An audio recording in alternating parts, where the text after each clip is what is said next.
Good morning, good morning. It is Friday morning. This is Maria, the Facebook page owner of One Wise Life and the creator of OneWiseLife.com. How's everybody doing today? I see that Facebook Live has changed its setup here a little bit on my phone, so I'm not sure what to do with it exactly. If you can see me or hear me, give me a thumbs up and some hearts. Let me know you're here. Today we're talking about the 7 habits of highly resilient people, but I wanted to start off with the question of what you think is more important, money or purpose. What do you think is more important to you, money or purpose? You can leave your answers in the comments section. Hi, Sean. How are you? Sean with Shots of Positivity. I'll never forget that now. Lena's here, purpose. Shrey. Oh, good, you can hear me. Thank you. Shri. I think it's Shri. And Joan's here. Hi. So, what do you think? Money or purpose? What do you think is more important? What do you think is more important? Purpose. Money is important too. You need money to survive in this world for sure. So, hi, Catherine. Good morning, Debbie. Susanna. Purpose. Purpose is more important. PJ, purpose. Faye. Good morning, Faye. Who else is here? They're rolling in. Catherine, purpose. Sean, purpose. Beautiful. So my next question is, do you think by following your purpose or knowing what your purpose is, can you make a living doing that? You think you can? Give me a yes or a no. Yes, I can. Or no, I can't. When you know your purpose, can you make a living doing your purpose? Yes or no? Thank you, Susanna. Money without purpose is just emptiness. Marina says purpose is very important, but you can't live without money. That's exactly right. Catherine agrees. You can make a living following your purpose. PJ says yes. I love my good vibe tribe here at One Wise Life. You guys get me. You get this topic. You get what I'm talking about when I'm talking about purpose. And today I'm going to be talking about the 7 habits of highly resilient people. And Harvey Deutschendorf, who writes for OneWiseLife.com, I love him. He's an emotional intelligence expert. And I love his articles. And he's the one I'm going to be talking about today because he's really talking about what a lot of people aren't, which is our empathic side, our emotional intelligence, which most emotionally intelligent people are empathic, and the tremendous value they bring forth, not in just the world in the grander view, but how highly important these individuals are to hire and work with, either in projects or corporations. People are really looking for emotionally intelligent people to bring in higher levels in their corporations and why they are so instrumental in having a successful business. So Carlos says a combo of both. Yes. Florinda says, with money you can be more purposeful, and with purpose you can make money. Good one. So we're going to talk about that today. 7 habits of highly resilient people. We're going to talk a little bit about purpose and money. I'm going to poke in or, steer in some of my take on purpose and money and how all of this works. But he writes about the 7 habits that resilient people tend to have. And resilient people tend to also be emotionally intelligent. And emotionally intelligent happen to be many empathic people. So while many people think empaths are weak, I don't think we are. I think we're very, very strong individuals. But because we are emotional, because we're sensitive, because we tune in on a different level than most, people have seemed to associate empathy with weakness. Totally not true. It is really starting to be reframed, and I love Harvey's work because it's so impactful in reframing the fact that empaths are very powerful people. In fact, so much so that they have now become instrumental to corporations looking for those emotionally intelligent people because they help with purpose, they're driven differently, and they help and lean towards success, whether they work with somebody or work individually or alone or they're entrepreneurs, because they have this side of themselves that is so resilient. Zane's here. Hi, Zane from Valhalla Mind. Thanks for joining me. So we understand, and if you're with me, give me a thumbs up on this. When you follow purpose, when you're a highly resilient person and you start to follow your purpose, then you also know that the road to success is not a straight line. It's not one step following the other. In fact, it's really quite crazy. And it includes a lot of what people refer to as failures. I call them learning opportunities. But you know that this road is a bumpy one. And it doesn't matter how bumpy it is. It doesn't matter if you failed 10 times or 1,000 times. The fact that you get up and go again is a reflection of your own resilience. So he talks about that one of the habits of highly resilient people is that they have a highly developed sense of self. And if I'm looking away from the camera, it's because I'm looking at the article that he's written. He says that people that are highly resilient develop a strong sense of who they are and what matters to them. And it's so important. It's so important what matters to them that very little else comes into play. There's this great buffer, this great boundary. No matter what people think, say, or do around them, they are so clear on themselves and their purpose or their calling that there's nothing that makes it blurry for them. Absolutely nothing. It doesn't matter that they failed 1,000 times. They're still very clear. And in fact, they look at those times of failure. They don't even see it as failure. They really grasp and hold the opportunity of learning that happened in that bump in the road. They absorb that with huge, huge value. So the second thing that he says is that they look for a positive takeaway from every situation, which is exactly what I just said. They're always looking for a positive way. That doesn't mean that they're positive and they're just, planting flowers over something that, is a dump. No. They dive into the dumpy stuff. They dive into the failures. They dive in to the things that are uncomfortable because they know there's great learning there. They're so clear on their vision that they utilize every experience for what their calling is, what their purpose is, what they've set out to do. And in that, it naturally takes them to the long-term view. That the purpose, the calling, their resilience is so important that they in no way look at this as an overnight success. They no way look at this as something that's going to take a week, a year, or a month. It's going to take as long as it's going to take. They are that clear. Their vision is so clear, they're willing to look at it for the long term. Absolutely.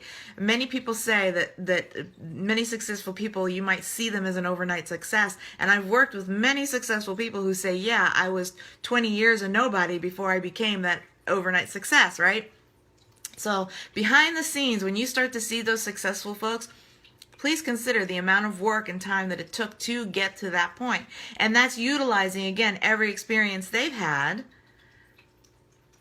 incorporating it into their life, and really, really using it for the greater purpose.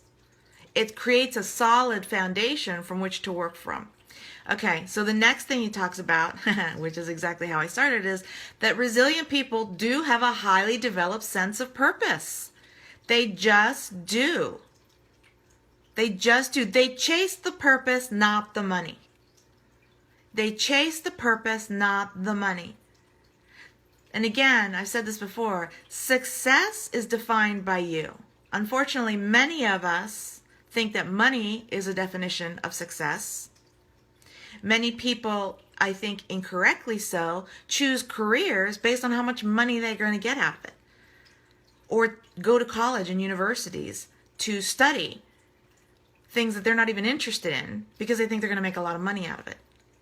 And unfortunately, they probably struggle a lot more in life because they have missed the biggest boat of all, which is your calling, your purpose. And the truth is that when you really have a highly developed sense of your own purpose, that the money comes. the money comes. You figure out a way to finance what you need to finance. You are so tuned into your purpose that the money finds its way in. And then in turn, when you're successful in whatever your purpose is, whatever your calling is, whatever your contribution to this world is, then the result is money. It's the bonus, right? The fifth thing that he talks about is that they don't get frightened by uncomfortable thoughts or not having the answers. I love this about purpose-driven people. I love this. This is an exciting thing when I work with people who are driven by purpose, because they don't need to have every piece of the puzzle in place. Their vision is so clear that they know that the pieces will fall how they're going to fall. And even if they don't fall into place, they're totally comfortable with that, because there's learning to be had in that. They'll cross that road when they get to it. They don't need to know A, B, C, D. No, they know A is important, they go for it. B will show up. C will show up.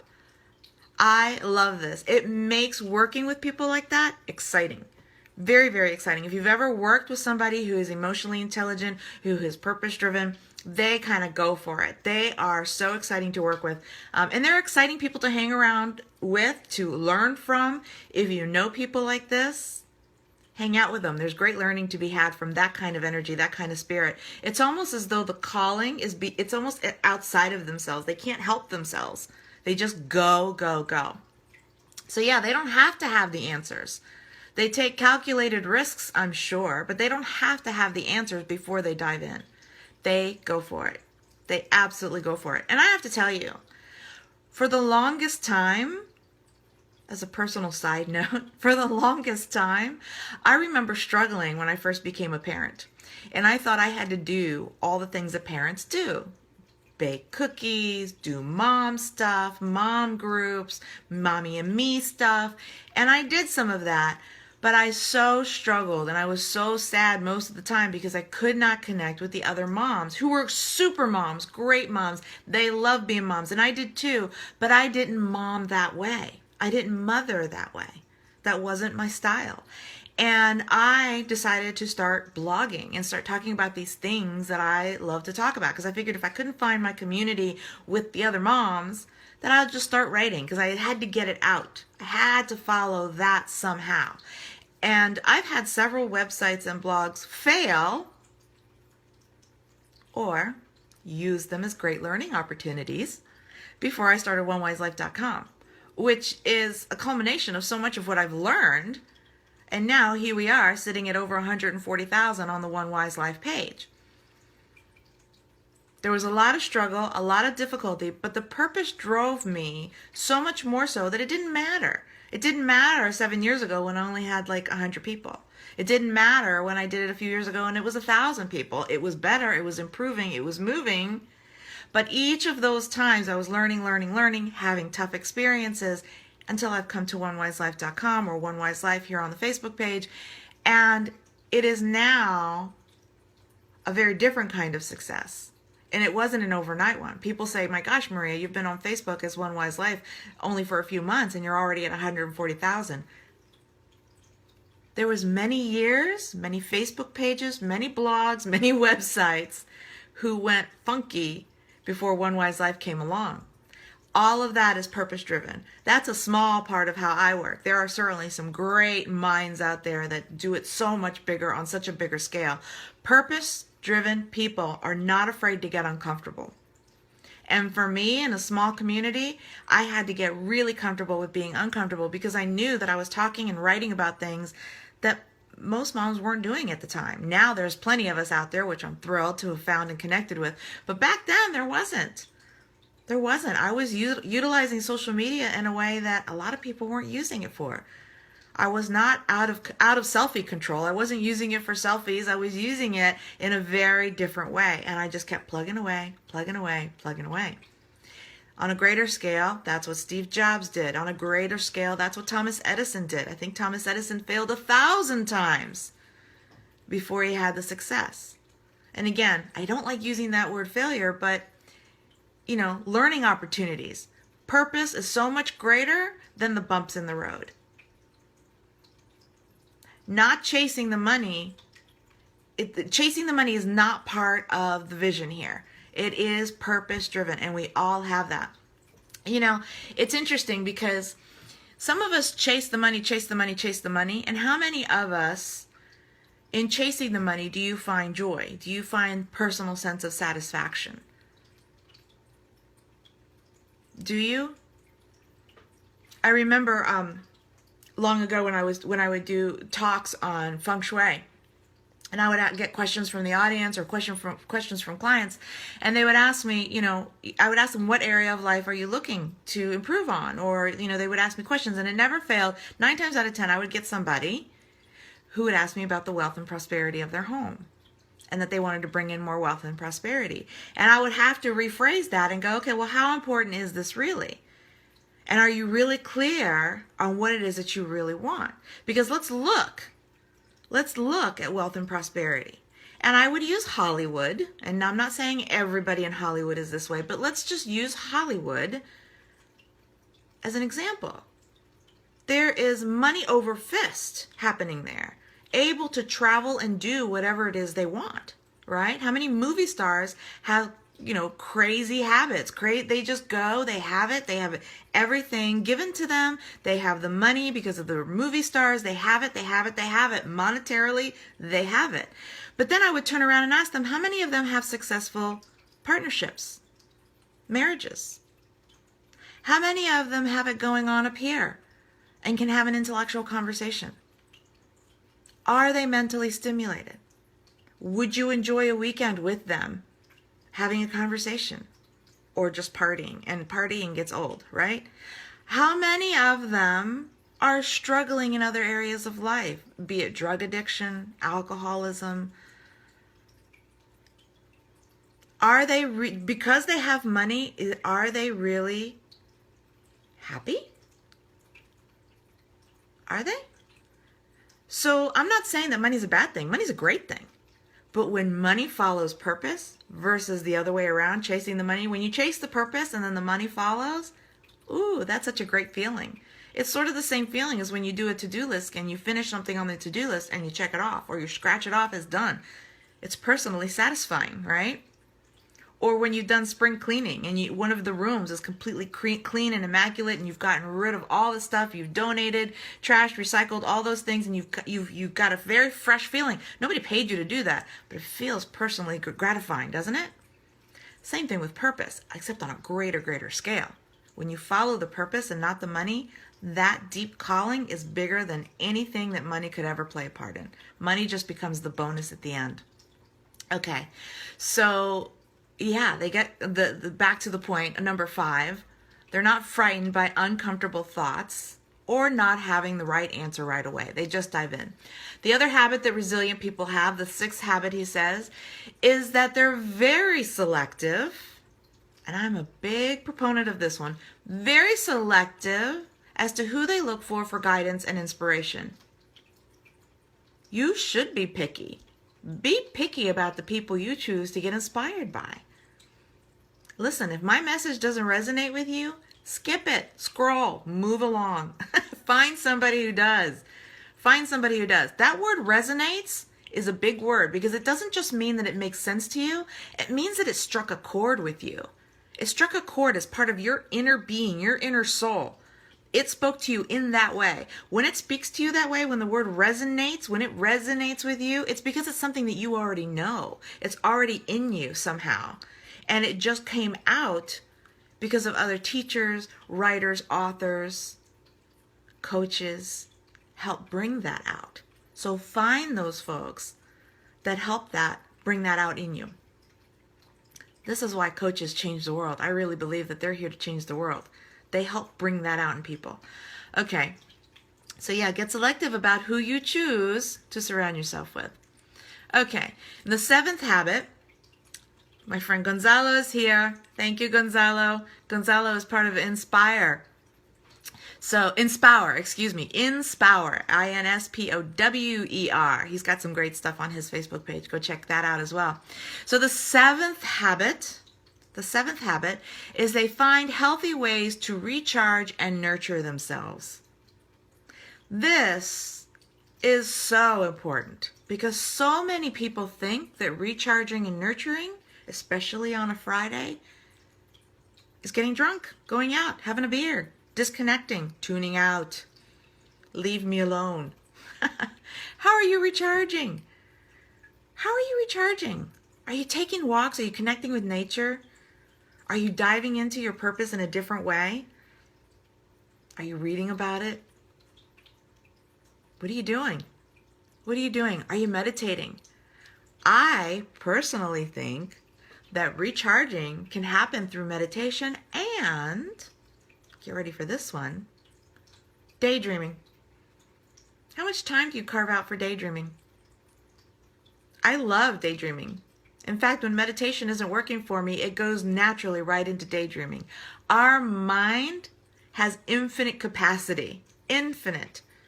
And you can allow yourself in your mind to go be and do, have anything and really get there. When I say daydreaming is a good thing for you, it is a good thing for you. And as an adult, I think that's a skill that sometimes we forget. So when you want to tap into the feeling of the things that you want to happen into your life, choose daydreaming as a way to do it. That's a great way to connect back to purpose and what you want. And when I say daydreaming, I mean like daydream the way a 7-year-old daydreams. You know, when a 7-year-old has a little plane and they're flying it around, and they, in their mind, they're the pilot. They're in that little plane that they're flying around. Be that 7-year-old kid. Tap into your daydreaming skills. It's good. It is recharging. Get that feeling through daydreaming of joy and happiness, surrounding yourself with what it is your vision is, what your purpose is, what your calling is. Resilient people are resilient for a reason. I'm going to leave this article up here for you so that you can read Harvey's work. I think it is so life-changing, his work. You'll see his book. He even has an emotional intelligence test that you can take to kind of see where you are emotionally with your emotional intelligence. Again, more and more corporations are starting to see the value of empathic people, emotionally intelligent people, and how they help prosper and grow and have highly successful teams because of them, highly successful businesses because of them. More and more empathic and emotionally intelligent people are taking leadership roles now because of this ability, this empathic ability that they have. Don't lose touch with that. There's great power in your empathy. If you go back to earlier lives, I did a live where I talked about ways so that you can tap into your own empathy. So check that out if you're interested. Maybe I'll put that up here on a link as well so that you can see that video about the habits you can incorporate in your life to develop this empathic side of yourself. Great power and empathy and emotional intelligence, and it is in that you develop high resilience. Dive into your purpose. I don't need to tell you this. You know purpose is important. Great magic energy it took for you to be here. It's not meant to live in a mediocre way. You're not here to live in mediocrity. You're not. You have something to share. You have a talent, you have a message, you have something to share. Whether it's with your kids, with your community, or on a grander scale like I'm doing it here on Facebook, you have something to share. Share it. Connect to that. With that, I hope you guys have a brilliant. Oh, you know what? Before I cut off, let's look at this. I know I saw a couple of people say, please give me a shout out. Let's see, who do we have here? Carlos, you've been here before, Carlos. Thank you for being here. June says hi. Naomi, she says that what I'm saying is true. Again, I'm not saying anything that you don't already know. If it resonates with you, it struck a chord with you, go with it. Let's see. Kimberly. My bath every morning is when I release all the previous day's junk. Oh, that's very good. Do you use salt baths? I'm a big proponent of the sea salt baths. I think they do wonderful cleansing, especially for the empaths. I don't need, you don't need to brine yourself. I've said that before, so be careful. But definitely once a week is a good one. Lauren says, connect with all your senses as you visualize and embed your dreams into your body.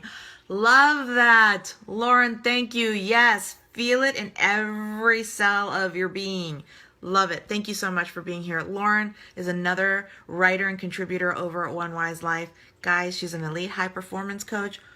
Less than 300 people in the world with her kind of certification. I feel over the moon, totally grateful that Lauren contributes her work over on onewiselife.com. Go check it out. Just type her name in the search box. You'll see everything that she's written and given to you as valuable insight to your life.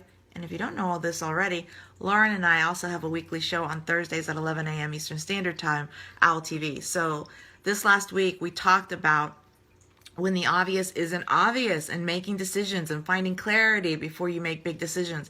Great show. I'm going to be adding that to the OWL website as well, the onewiselife.com website. So lots of great resources over there at onewiselife.com. Don't let them slip past you. There's so much. Okay, so Debbie's here. Thank you, Maria. I do love listening to you. Thank you. I love that you're here. This is an investment of time for both of us. I learn from you as much as you learn from me. When you guys ask those questions and leave those comments, I read them after every live, and you guys give me those aha moments. And I appreciate that. Thank you for that. Hoda's here. Love you. Love you, Hoda. Teresa, thank you.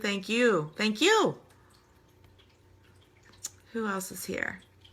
Hop is here. I hope I pronounced that correctly, Hop. You are so charming. Thank you for saying I'm charming. You know what? Takes one to know one. It takes one to know one. What you see in me is what you have in you. We really are just a reflection of one another. All right. So I will wish you a brilliant weekend. I'm going to go through all these comments. I'm going to like them, let you know that I've read them. I will share this important link about resilient people. Definitely go check it out. Incorporate some of the things that Harvey talks about. This stuff is all here to support you, to help you tap into the wisdom that you already have so that you can create the life you love. With that, I bid you goodbye. Have a brilliant weekend. See you back here on Monday at 9:30 Eastern Standard Time. Bye-bye.